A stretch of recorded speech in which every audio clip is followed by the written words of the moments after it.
So topical back with another video. You're at the Let's get into brass tacks. I gave Goodnight Mommy a 8.3 out of 10 wings. Why? Why? Why?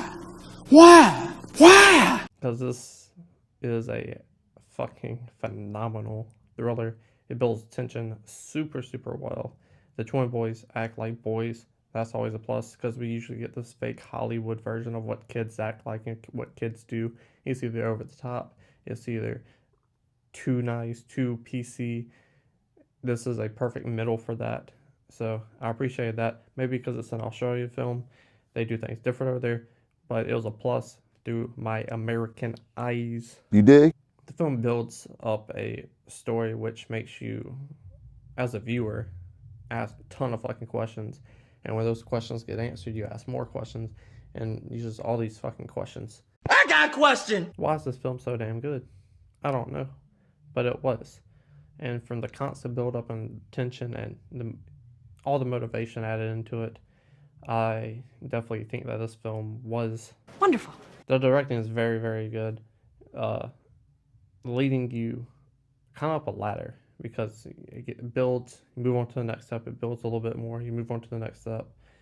And in this Aussie thriller, you know, it crosses a lot of lines, which I appreciated, but it's definitely going to alienate some of the audience because these twin boys do some sick ass shit, and it gets really graphic and hard to stomach.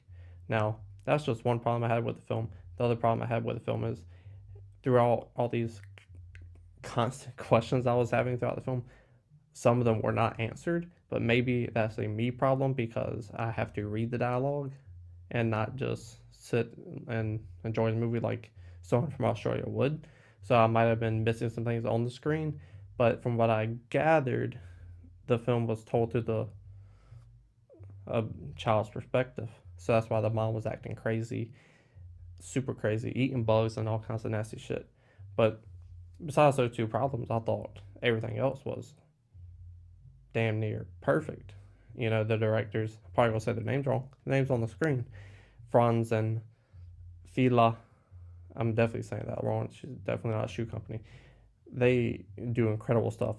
They bake a fucking bloody, disgusting, beautiful cake because they pour in all these ingredients of emotion, heartbreak, phenomenal acting, incredible story, even better dialogue. You know, like the setting and the cinematography is beautiful. What they do out there is incredible stuff, and they pour the stuff into the film, and it literally puts you on a roller coaster ride. Like the level of investment it has you going into each scene is incredible, and how it restarts and starts and builds up to the climax. Then the climax, I was so invested, I didn't see it coming. I didn't predict the outcome. So when it hit perfectly, hit me right in the heart, which after seeing these two twin boys do all this sick ass shit to their mother, I was like, damn. I wasn't expecting it to end this way. I wasn't expecting to have this feeling at the end. So from the directors, I think that's incredible for you to put so much fucked up shit in this movie and have these two little boys, innocent children that we've seen this whole entire time, that are hurt and confused, do some of the most disturbing things I've ever seen on film. And it definitely earns this R rating for sure. Right there, you cut some of the audience out, but the audience you cut out, the other part of the audience, you invest even more, I feel like. And it makes that ending so much more impactful. So the directing I thought was very good. They made the movie they wanted to, and there's some respect for that for sure, because as a filmmaker, they're making art and making something they care about, and you can definitely see these two directors definitely cared about what they was making, and it landed and stuck and hit on all English, motherfucker, do you speak it? On all cylinders. The acting is incredible. The mom plays her role perfectly, keeping you confused constantly. These children, they play it so well, and this is definitely some of the directing too. They play it so well that you don't see the twist coming at the end, so they hide it perfectly.